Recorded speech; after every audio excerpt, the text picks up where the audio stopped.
She allowed this homeless man to work in her cafe, and he responded in the most surprising way. When the disheveled tramp shuffled through the door of her cafe looking for a handout, it was the last thing that proprietor Kesha Abigail Bears needed. After all, it was the end of a long day, and she was dog-tired from trying to keep the struggling business afloat. And Bears told the man, whose name was Marcus, that she didn't have any cash to spare for herself. In fact, she said she was working all hours just to keep Abby's Cafe, her El Salvadoran restaurant in Minneapolis, Minnesota, alive.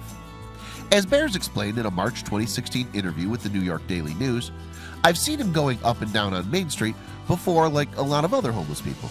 He came in asking for money. I told him nothing is given for free. Even my family pays when they come in here."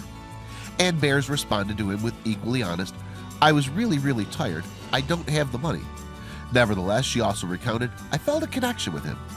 As a result, then, she decided to offer him a deal. Marcus, meanwhile, was not averse to any kind of offer, not least because he'd been living rough since he was just 16. And with no roof over his head and a string of felonies for theft and the like not helping his employment prospects, he was willing to consider almost anything Bears put to him. What Bears offered, though, may have shocked Marcus. Instead of turning him away empty-handed, in fact, she decided instead to turn him into an employee. Firstly, though, she got tough by asking him, "Why don't you have a job? You know nothing is given to me for free, right?" Shamefaced, Marcus turned away and replied, "Well, I have a lot of felonies, and no one wants to hire me for that. So now I had to turn myself to the streets and get money the only way I know how, stealing and asking for money." Marcus's confession, however, didn't put Bears off.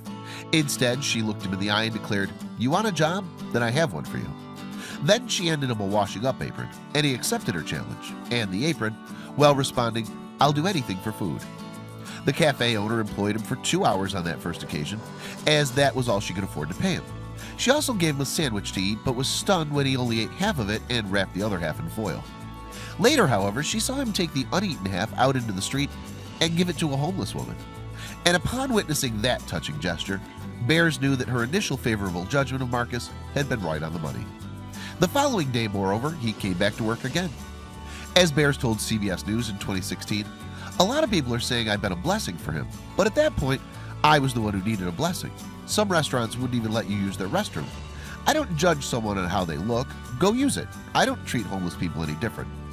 So from that day forward, Marcus turned up daily and on time to do his 2 hours of chores for Bears and take the load off her shoulders. In return, he earned a useful wage.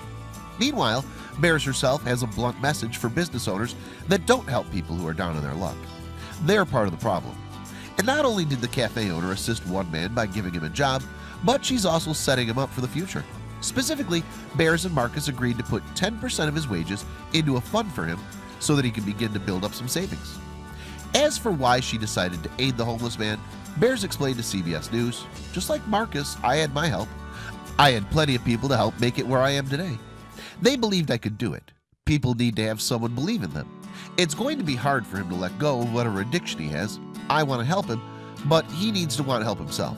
She added, "Marcus is just great, a really great guy. I was struggling the day that he came in, with my business not doing well. I was the one ready to give up on my goals. He's been a blessing for me and my business." And the good news for Bears was that her kindness to the struggling homeless man came rebounding back upon her and her cafe. In part, this was because Marcus would use part of his wages to buy his food in there. More noticeably, though, her big-hearted actions earned her and her business a lot of positive attention. Indeed, when Bears decided to take to Facebook to share the news of her offbeat hiring, her posts went right out of the world, bringing in massive publicity for her as they were shared more than 100,000 times. They also drew thousands of comments from interested and admiring readers. The spate of attention, then, may have been just the thing to help Bears aid Marcus even further. To do it, she started a GoFundMe page to help the man get himself on the financial ladder. And with many digging deep into their pockets, this new gesture helped raise more than $8,000 towards his revival fund. As Bears explained on the GoFundMe page, his goal is to get off the streets and get a place. I don't know how many people have turned their back on him. To see him smile is amazing. Since the story went viral, meanwhile, Bears has been inundated with messages from well-wishers around the globe. And as for Marcus's fate, Bears gave everyone an update in a post made on the cafe's Facebook page in December 2016. She wrote, "Marcus is no longer working for me as he's found something more fitting for him, but he still comes around to talk or help me out as he's very thankful for the chance that he was given. What's more, she ended the message with some inspiring words of wisdom. Go and give someone a much-needed chance today. You can change a life too.